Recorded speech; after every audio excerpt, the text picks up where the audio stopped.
Thane police आयुक्तालय क्षेत्रामध्ये भिवंडी शहर आणि इतर पोलीस स्टेशनला चेन स्नॅचिंग आणि मोबाईल स्नॅचिंगचे गुन्हे दाखल होते, ज्याचा समांतर तपास गुन्हे शाखा घटक 2 चे पोलीस निरीक्षक शीतल राऊत, एपीआय माळी, एपीआय भोईर आणि त्यांची टीम एसीपी शेखर बागडे यांच्या पर्यवेक्षणामध्ये करत होते.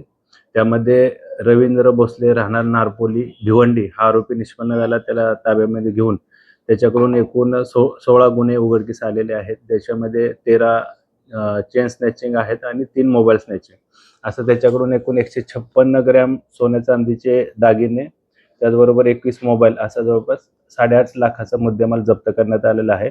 रवींद्र भोसले याच्यावर यापूर्वी शरीराविरुद्ध आणि मालाविरुद्धचे एकूण 31 गुन्हे दाखल आहेत. त्याचा पोलीस कोठडी दिनांक 16 तारखेपर्यंत आहे.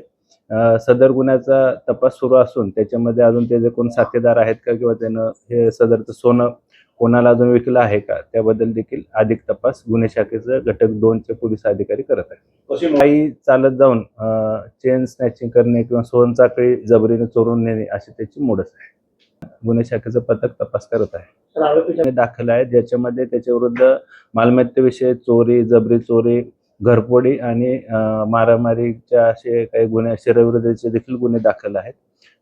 त्याचा पोलीस कोठडी दिनांक 16 तारखेपर्यंत आहे.